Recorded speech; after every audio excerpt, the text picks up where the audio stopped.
My name is Brian Van Groningen. I'm VP of Crops and Soils at Van Groningen & Sons. Crops and Soils, VP means that just a fancy way of saying that I grow all the crops and bring them to the point of harvest. San Joaquin County is the top county in pumpkin production in the state of California. Pumpkins are about a $20 million industry. About 80% of the pumpkins sold in California are grown in San Joaquin County. A pumpkin is part of the squash family. The family name is cucurbit. It's related to cucumber and also watermelon. Pumpkins are a specialty crop. There's not many growers that grow them, but there's a big market for them. There's not many acres, but there's a lot of production. I'm sure everybody knows what this is. This is your normal carving jack-o'-lantern pumpkin. Almost 90% of our pumpkins are used just for decoration, although we do have a small percentage of our pumpkins that are consumed. They can be baked into pies, into breads, into cookies. Pumpkins are also very nutritional. Inside a pumpkin are many seeds, and those seeds are full of protein. They can be roasted and eaten. They can be put on salads. They can be used for many different reasons. Pumpkins grow on a vine. As you can see, it's a low-lying vine. It sets flowers throughout the season. Each vine will set 2 or 3 pumpkins per each vine. To grow a pumpkin, it requires basic inputs: soil, water, nutrients, and sunlight. My name is Brenna Agater, and I'm a cooperative extension farm advisor for the University of California. So I'm going to talk a little bit about the life cycle. So I'm sure some of you in class have learned about plant life cycles. So for pumpkins, we start with seed, right? And the seed germinates and develops a seedling. And that seedling grows into what is a very large vine. And that vine, with time, develops flowers. And if that flower gets pollinated by a bee, then we get the green pumpkin. And as that pumpkin ripens, it develops its color, which often is orange, but we also have other varieties. You can either, plant your little seed, or you could plant a small plant, a transplant. But on the farm, they can't do it by hand. So the seeds are actually going to be planted onto pumpkin beds. And what a bed is this area of soil that's raised up. So you can see there's a lower area here and then a higher area, and we call that the bed. So they've got machines that will plant these seeds right down the center of that bed in a straight line.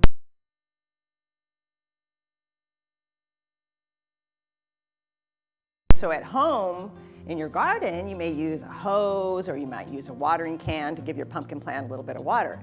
But on a farm, you've got to give water to 100 acres or more of pumpkins, right? So you're not going to be able to use a hose. They don't make hoses that long. So this is a very common way that pumpkins are watered now, is with a buried drip system. So this is called drip tape. I've cut it here, and you can see that it's kind of like a tube in cross section. So the water flows through here, and then you can barely see it, but there's little teeny tiny holes, and the water drips slowly out of those holes. This drip tape is actually buried underneath the ground. And if you look in this photo here of a field, the drip tape would be buried under the center of the bed, underneath all these pumpkins, and there'd just be a trickle of water that's being supplied to the root system that will provide those plants with the water they need. The seed gets planted in April, May, and June in this area, so that's when the temperatures are ideal for growing pumpkins. It's growing throughout the summer, and then we generally are harvesting in September, right, to have your jack-o'-lanterns ready for Halloween. Here's what the seed germination looks like. So here's a seed that hasn't started germinating yet.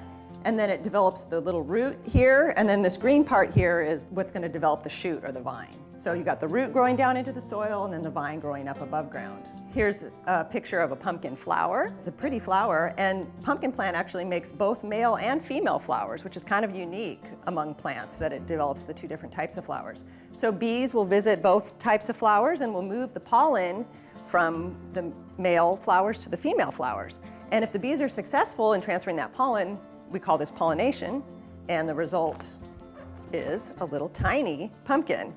And one interesting thing is that you may see in this photo is the dried flower that remains for a few days after the pumpkin starts growing. So with your pumpkin at home, if you turn it upside down and look here, that's where the flower was attached. So it's kind of like the pumpkin's belly button. And then this is where it was attached to the vine. So it's cut off at harvest, and they leave a few inches of stem there so that you got a handle on your jack-o'-lantern. And so some of them they cut with a longer piece of stem on it, and just because it looks really cute, right? Almost all of our varieties are harvested in September and October. All of our pumpkins are cut by hand. A hand crew goes through and cuts all the pumpkins off the vine and lays them in rows to be picked up later. We have a second crew that comes right behind them, usually within the next day, to pick up the pumpkins and load them into big trailers. Once the pumpkins are loaded in the field, they're brought to our packing shed. At our packing shed, they're brought across scales and weighed. After they're weighed, they're brought to our packing lines where they're unloaded off the trailers and onto our conveyors. Most of our pumpkins come out of the field with a little bit of dirt and grime on them. At our packing shed, they're washed and also buffed on our conveyor belt by brushes. They're also given a little bit of wax to give a nice shine to them before they're put into the cardboard bins.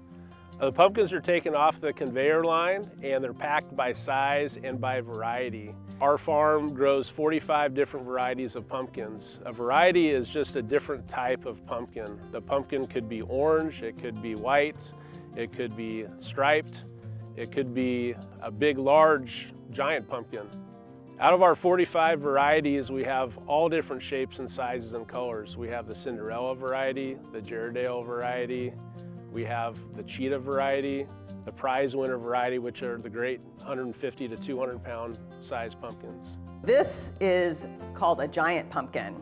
And this is from TV footage of a contest where they're seeing who grew the biggest pumpkin. So these pumpkins are on pallets. They've been brought in and moved out of trucks with forklifts because they're that heavy. So they have this contest every year. And here's the gentleman, I believe he's from Belgium, who won a few years ago. He won the largest, the heaviest pumpkin in the world. In that year, his pumpkin weighed 2,624.6 pounds. So quite an achievement. Now again, this is a very unique variety. If you take your little jack-o'-lantern pumpkin seeds from the store and plant them, you cannot grow a pumpkin this big. Each size and variety is shipped out to a particular customer. The customer might have chose the cardboard bin display graphics on the side. It might have their store name on it, might have our name on it, it might just be a plain cardboard bin.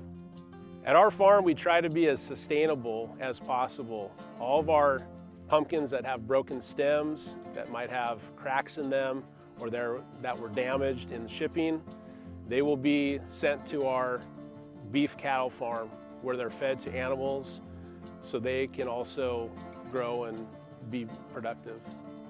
All of our pumpkins are shipped out on the West Coast in the states of California, Oregon, Utah, Nevada.